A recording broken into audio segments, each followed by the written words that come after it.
The San Antonio Spurs have a golden opportunity to do something that they haven't done more than one time in the last 3 seasons. In tonight's game against the Detroit Pistons, the Spurs are going for 4 straight wins, which has only happened one other time this season and didn't happen the 2 seasons prior. We're going to break down how they can get that done here on Spurs Digest with your host, Keenan Warner. And if you guys haven't yet, make sure you guys take a spur of the moment to get every Spurs moment by hitting that subscribe button so you don't miss all the great content we have coming for you. And make sure you guys, if you even haven't yet, there's still plenty of March Madness left. Make sure you see what we have here with hot takes. We are kicking off a March Madness bracket for the channel. We have partnered with the Hot Takes app and other digest channels for this event. It is completely free to sign up. Just download the Hot Takes app, find the digest group to join the competition. This is really exciting as there are over $25,000 in prizes to be won. And since there are a much smaller pool of people participating, there is a real chance in winning big compared to other bracket challenges out there. Check out the link below or scan the QR code to download the app. And make sure you use the promo code DIGEST in all caps to get exclusive perks when signing up. Again, this is completely free to sign up and you have a serious chance to win big. And if there is any trouble, reach out to us with the email down below, and we are really excited to see you in this March Madness pool.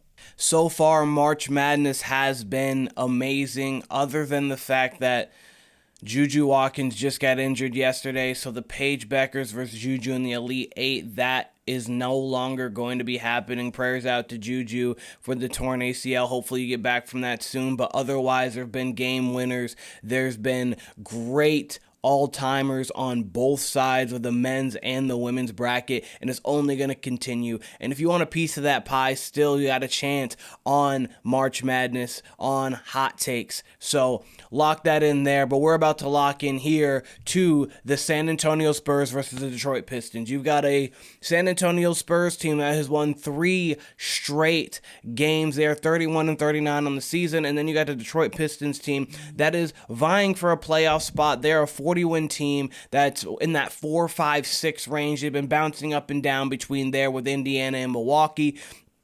The Knicks also have been kind of falling a little bit, but the Pistons are really going to be looking at getting either the 6 or the 5 most likely if they can possibly get to that line. So this game matters for the Pistons, and this is in Detroit. But we understand that San Antonio Spurs should be in like tank mode because we want the highest pick to try to go get Cooper Flagg. But there are a lot of other great prospects in this draft. This is not one of those drafts where you have top guy and then everybody else is in. We've got a lot of good talent in this draft. We're seeing a lot of it during the March Madness tournament, and furthermore, we're going to be seeing it next year in the NBA. But the Spurs are coming off of a good win against the Toronto Raptors, a team that were vying for them at the bottom of the standings because Toronto has actually kind of turned it on to the second half of the season, but like they've been playing better basketball. The Spurs blitzed them early. There's a couple lead changes early, but really it came down to that first quarter, the Spurs doing what they do best and actually playing very sound basketball, getting out in transition.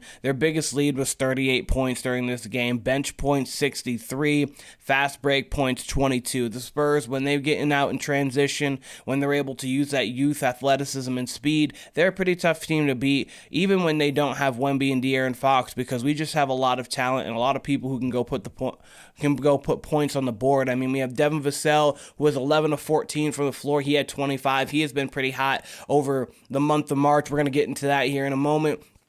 Stephon Castle had himself 15. Julian Champagnie, who has had an up-and-down season for the best part of it, he had 20 points, 4 of 6 from 3. Mamu was even able to get you 13 in this game. There was a lot of pieces on this roster that were able to get buckets. Everybody who played did get at least 2 points, which is always great to see. So the San Antonio Spurs had a big win against the Toronto Raptors, leading them in to the game that they have today. But on that injury report, we know about the other injuries that are there. Charles Bassey's been out. David Duke Jr. has been out. De'Aaron Fox is out for the season. We know that. Harrison Ingram, Riley Minix, and Victor Wembanyama, of course.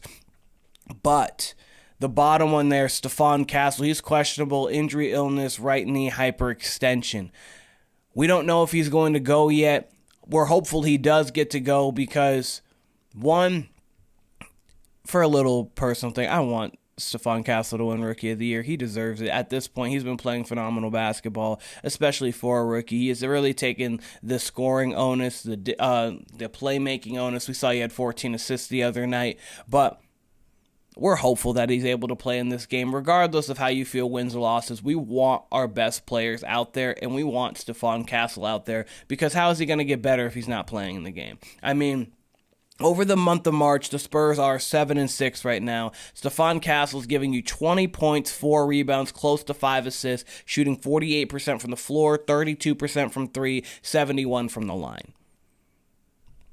24-5 on 48, 32, 71 splits. This is a guy who doesn't really shoot all that well. He's getting to his spots. He's getting downhill. His athleticism is peak in the NBA. And so you're seeing a lot of moments. He's getting so many more opportunities. So this Fox and Wemby injury could be a blessing in disguise. The Warriors had this a couple years ago when Steph Curry, Klay Thompson was out with the torn Achilles and the torn ACL, the ACL and the Achilles. Yeah, Durant was gone. He had the torn Achilles. Steph Curry broke his wrist during the season, and it was Draymond and a bunch of young guys. And we saw Jordan Poole really take a next step, and it was like, oh, this guy's actually pretty good. And he was pivotal in their 2022 championship. So having a season where, unfortunately, your most important pieces can go down can sometimes be a blessing in disguise. One, we're going to get a top draft pick. Obviously, Atlanta continues to win more and more games. We thought their pick was going to be something very good this year. They probably are going to make the playoffs, so we're not going to have a lottery pick there. Have more talent at the end of the draft, but we're not going to have a lottery pick. We are going to have a lottery pick this year, and as long as we got some ping pong balls in there, we've got a chance to do something special and get a top 3 pick, top 1 pick, whatever the case may be there.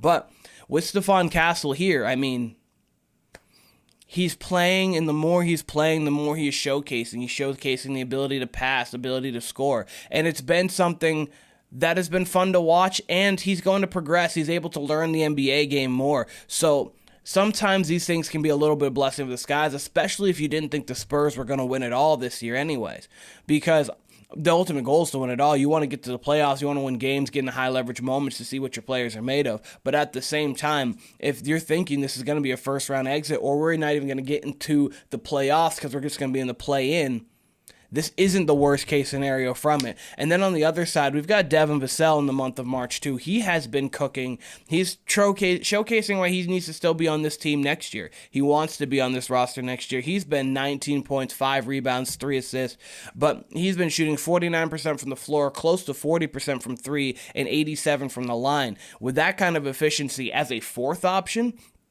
third or fourth option, depending on what Stephon Castle does. Stephon Castle's really the big 3 of it, but scoring prowess-wise, probably Vassell's better at this point, of course.